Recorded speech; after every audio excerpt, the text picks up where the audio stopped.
साथीहरू यति बेला दार्चुला दुम्लिङबाट हर्क साम्पाङ काठमाडौँ आइपुग्नु भएको छ र विभिन्न सञ्चार माध्यम र पत्रकारज्यूहरूले हर्क साम्पाङलाई दार्चुला दुम्लिङ झोलुङ्गे पुलको बारेमा जानकारी लिइराख्नु भएको छ। यो भिडियो हेर्नुस्।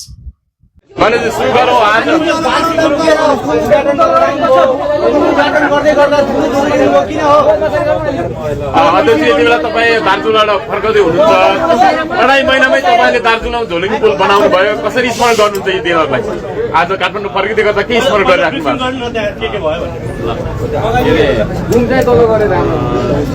त्यहाँ हामीले स्टार्ट गरिसकेपछि फिनिस गर्नु नै थियो। हजुर,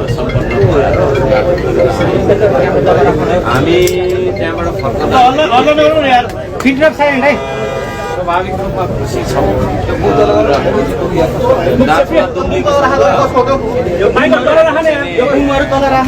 डाँडा पाका खोला नाला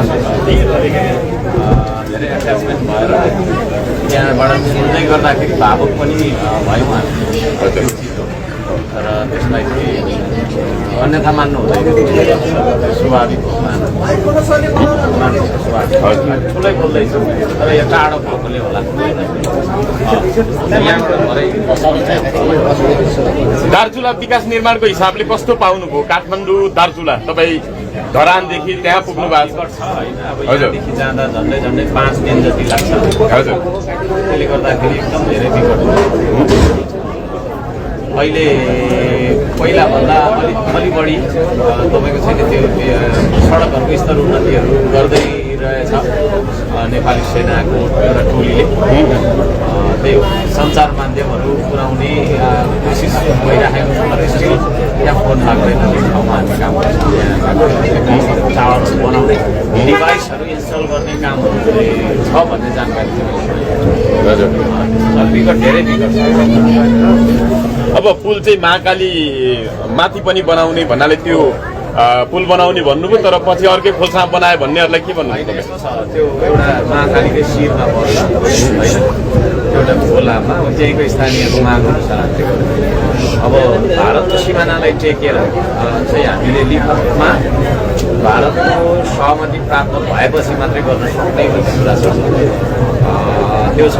र त्यसको लागि चाहिँ परराष्ट्र मन्त्रीज्यूलाई पनि हामीले थुप्रैचोटि भनि पनि सकेका छौँ, पत्रै पनि बुझाएको छौँ, काम गर्दैछौँ भन्नुहुन्छ।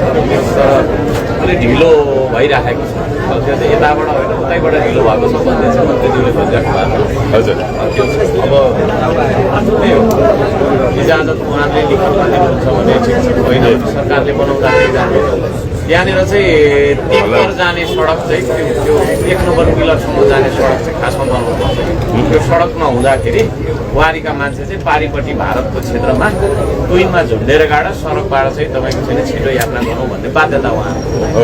त्यो चाहिँ हाम्रोतिर चाहिँ सडक नभएकोले त्यो ट्विनको चाहिँ अहिले जस्तो काठे तुम्लिङमा पुल बनाउनु भयो, सरकारको चाहिँ कस्तो सहयोग रह्यो? जस्तो लठाहरू त व्यक्तिले किन्न पाइँदैन भन्ने छ, बालेन सरकारले नै सहयोग गरे त्यो बनाउन। त्यो विषयमा मैले बुझ्नुपर्नेछ, त्यो विषयमा बुझ्नुपर्नेछ। अब हामी तपाईँको छैन केही दिन पछाडि त्यो सबै कुराहरू हामी सार्वजनिक गर्छौँ, कहाँबाट के भयो भन्ने कुराहरू सबै। हजुर।